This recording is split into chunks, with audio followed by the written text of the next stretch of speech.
ನಮಸ್ಕಾರ, ನಾನು ಹಿತೇಶ್. ಕೃಷಿ ಜಾಣ ಕನ್ನಡ ನ್ಯೂಸ್ಗೆ ಸ್ವಾಗತ. ಫಾಸ್ಟ್ ಟ್ಯಾಗ್ ಅಪ್ಡೇಟ್ಗೆ ಸಾರಿಗೆ ಸಚಿವಾಲಯ ಲಾಸ್ಟ್ ವಾರ್ನಿಂಗ್ ಕೊಟ್ಟಿದೆ. ಇನ್ನು ಭಾರತದಲ್ಲಿ ಬಡತನ ಪ್ರಮಾಣ ಭಾರಿ ಇಳಿಕೆ ಆಗಿದೆ ಅಂತ ನೀತಿ ಆಯೋಗದ ವರದಿ ಹೇಳಿದೆ. ಈ ಎಲ್ಲ ಸುದ್ದಿಗಳನ್ನು ನೋಡೋಣ. ಮೊದಲಿಗೆ ಮುಖ್ಯಾಂಶಗಳು. ಭಾರತೀಯ ಪೋಸ್ಟ್ ಆಫೀಸ್ 8 ಕೋಟಿ ಜನ ಹಣ ವಹಿವಾಟು. ಫಾಸ್ಟ್ ಟ್ಯಾಗ್ ಅಪ್ಡೇಟ್ ಮಾಡದಿದ್ದರೆ ಕ್ಯಾನ್ಸಲ್.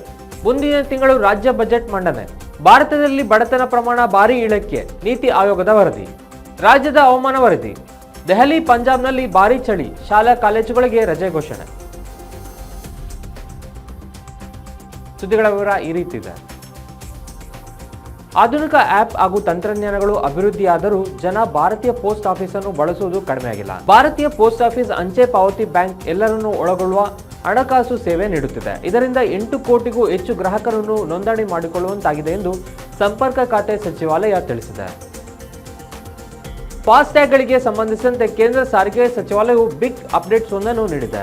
ಜನವರಿ 31ರ ಒಳಗಾಗಿ ಫಾಸ್ಟ್ಯಾಗ್ ಕೆವೈಸಿ ಮಾಡದೇ ಇದ್ದರೆ ಫಾಸ್ಟ್ಯಾಗ್ಗಳನ್ನು ನಿಷ್ಕ್ರಿಯಗೊಳಿಸಲಾಗುವುದು ಅಥವಾ ಕಪ್ಪು ಪಟ್ಟಿಗೆ ಸೇರಿಸಲಾಗುವುದು ಎಂದು ಎಚ್ಚರಿಸಿದೆ.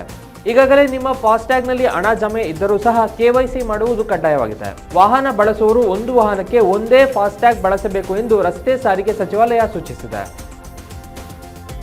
ರಾಜ್ಯದಲ್ಲಿ ಮುಂದಿನ ತಿಂಗಳು 2024-25ನೇ ಸಾಲಿನ ಬಜೆಟ್ ಮಂಡನೆ ಆಗಲಿದೆ.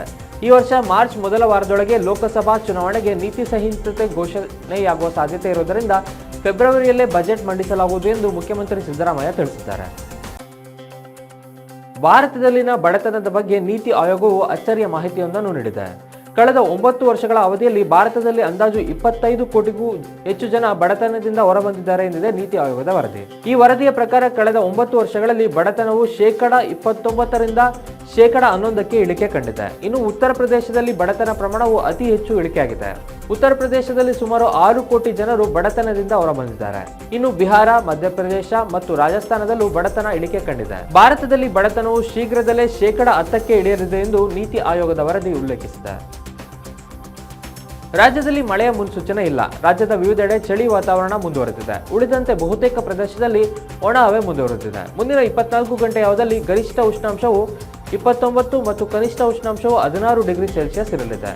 ಇನ್ನು ಬೆಂಗಳೂರಿನಲ್ಲಿ ನಿರ್ಮಲ ಆಕಾಶವಿರುತ್ತದೆ. ಕೆಲವು ಕಡೆ ಬೆಳಗಿನ ಜಾವ ಮಂಜು ಮುಸುಕಿದ ವಾತಾವರಣ ಇರುವ ಸಾಧ್ಯತೆ ಇದೆ ಎಂದು ಭಾರತೀಯ ಹವಾಮಾನ ಇಲಾಖೆ ಮುನ್ಸೂಚನೆ ನೀಡಿದೆ. ಪಂಜಾಬ್, ಹರಿಯಾಣ, ದೆಹಲಿ ಮತ್ತು ಉತ್ತರ ಪ್ರದೇಶ ಸೇರಿದಂತೆ ಉತ್ತರ ಭಾರತದ ಬಹುತೇಕ ಭಾಗದಲ್ಲಿ ಭಾರೀ ಚಳಿ ಮುಂದುವರೆದಿದೆ. ತೀವ್ರ ಚಳಿಯ ವಾತಾವರಣ ಮುಂದುವರೆಯಲಿದೆ ಎಂದು ಭಾರತೀಯ ಹವಾಮಾನ ಇಲಾಖೆ ಇದೇ ಸಂದರ್ಭದಲ್ಲಿ ಮುನ್ಸೂಚನೆ ನೀಡಿದೆ. ಇನ್ನು ಈ ಪ್ರದೇಶಗಳಲ್ಲಿ ಚಳಿ ಪ್ರಮಾಣವು ಬಹುತೇಕ 3 ಡಿಗ್ರಿ ಸೆಲ್ಸಿಯಸ್ನಿಂದ 7 ಡಿಗ್ರಿ ಸೆಲ್ಸಿಯಸ್ ಇರಲಿದೆ. ಮುಂದಿನ 4 ರಿಂದ 5 ದಿನಗಳ ಕಾಲ ಉತ್ತರ ಭಾರತದ ಹಲವೆಡೆ ದಟ್ಟ ಮಂಜು ಕವಿಯುವ ಸಾಧ್ಯತೆ ಇದೆ ಎಂದು ಹವಾಮಾನ ಇಲಾಖೆ ವರದಿ ತಿಳಿಸಿದೆ. ಅಲ್ಲದೆ ಮುಂದಿನ 1 ವಾರದ ಅವಧಿಗೂ ಹೆಚ್ಚು ಕಾಲ ಹಲವು ಪ್ರದೇಶಗಳಲ್ಲಿ ತೀವ್ರ ಶೀತ ಗಾಳಿ ಪರಿಸ್ಥಿತಿ ಇರಲಿದೆ ಎಂದು ಹವಾಮಾನ ಇಲಾಖೆ ಮುನ್ಸೂಚನೆ ನೀಡಿದೆ.